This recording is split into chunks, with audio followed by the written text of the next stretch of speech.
नमस्कार, मैं हूं आपके साथ निलोफर अंसारी और आप देख रहे हैं V9 न्यूज। देश और दुनिया की हर बड़ी खबर पर रहती है हमारी पैनी नजर। आइए नजर डालते हैं आज की बड़ी खबर पर। जन स्वराज पदयात्रा के शिल्पकार प्रशांत किशोर शुक्रवार 16 अगस्त को 2 दिन के दौरे पर गया पहुंचे। प्रशांत किशोर के स्वागत के लिए कई प्रखंडों में कार्यक्रम रखा गया, जहां हजारों की संख्या में लोगों ने उनका जोरदार स्वागत किया। सबसे पहले प्रशांत ने गया जिले के इमामगंज प्रखंड के गांधी मैदान में जनसंवाद किया। गया की जनता को जन स्वराज अभियान और पदयात्रा के बारे में बताया। बिहार की जनता को इस पदयात्रा से क्या नफा नुकसान होगा, इस बारे में भी विस्तार से जानकारी दी। प्रशांत ने कहा कि 6-7 महीने बाद वह पदयात्रा पर गया आएंगे और गांव-गांव घूमकर जनता की समस्याओं को समझेंगे।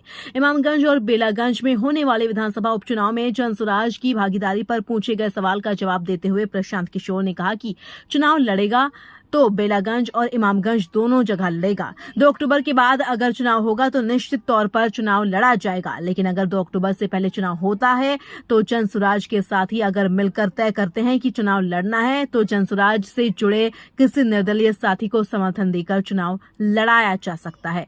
गया से प्रवीण ओझा की रिपोर्ट।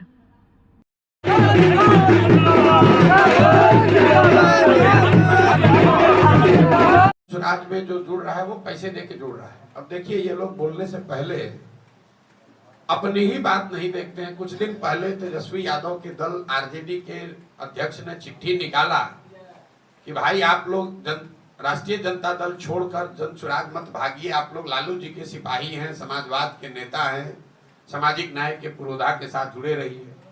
तो क्या तेजस्वी यादव ये कह रहे हैं कि आरजेडी के लोग पैसा लेकर जन स्वराज ज्वाइन कर रहे हैं? तो ये तो आरजेडी के कार्यकर्ताओं को, अपने ही नेताओं को गाली दे रहे हैं, अपने नेताओं को भ्रष्ट बता रहे हैं। भाई, अगर पैसा देकर उनके लोग आ रहे हैं जन स्वराज में, यही तो जब आप अपने से राजनीति नहीं किए हैं, पढ़ाई लिखाई किए नहीं, राजनीति बाबूजी का दुकान था तो मिल गया है, तो बोलना कुछ चाहते हैं, बोल कुछ और जाते हैं।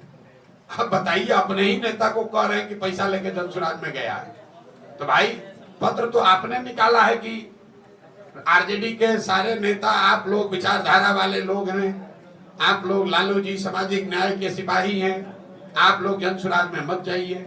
तो उनके दल में भगदड़ मची हुई है, तो घबराहट तो स्वाभाविक है। मान लीजिए आप लालटेन आपका है और उसमें से किरासन तेल चूने लगे, तो आप अगर जन स्वराज चुनाव लड़ेगा, बाई इलेक्शन लड़ेगा, तो बेलागंज इमामगंज दोनों जगह लड़ेगा, और अगर नहीं लड़ेंगे तो दोनों जगह नहीं लड़ेंगे। ऐसा नहीं है कि इमामगंज के लिए अलग है और बेलागंज के लिए अलग है। अभी हमको पता नहीं है कि उपचुनाव का डेट अभी शायद अनाउंस हुआ है, अभी डेट हमको देखना पड़ेगा, क्योंकि 2 अक्टूबर को दल बनना है। 2 अक्टूबर के बाद अगर चुनाव है तो निश्चित तौर पर चुनाव लड़ा ही जाएगा, उसमें कहीं कोई दो मत नहीं है।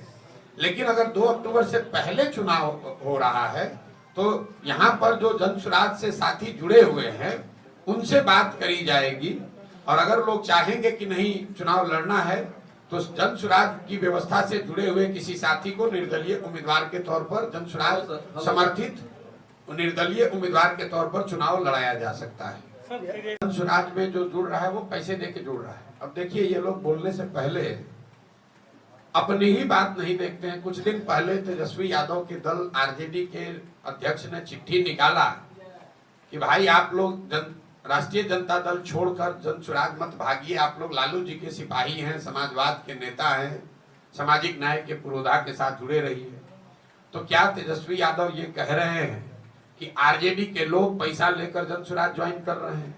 तो ये तो आरजेडी के कार्यकर्ताओं को, अपने ही नेताओं को गाली दे रहे हैं, अपने नेताओं को भ्रष्ट बता रहे हैं। भाई, अगर पैसा देकर उनके लोग आ रहे हैं जन स्वराज में, यही तो जब आप अपने से राजनीति नहीं किए हैं, पढ़ाई लिखाई किए नहीं, राजनीति बाबूजी का दुकान था तो मिल गया है, तो बोलना कुछ चाहते हैं, बोल कुछ और जाते हैं। अब बताइए, अपने ही नेता को कह रहे हैं कि पैसा लेके जन स्वराज में गया है। तो भाई, पत्र तो आपने निकाला है कि आरजेडी के सारे नेता आप लोग विचारधारा वाले लोग हैं, आप लोग लालू जी सामाजिक न्याय के सिपाही हैं, आप लोग जन स्वराज में मत जाइए। तो उनके दल में भगदड़ मची हुई है, तो घबराहट तो स्वाभाविक है। मान लीजिए आप लालटेन आपका है और उसमें से किरासन तेल चूने लगे, तो आपको तो घबराहट होगी कि अब थोड़े दिन में ये बुझने वाला है।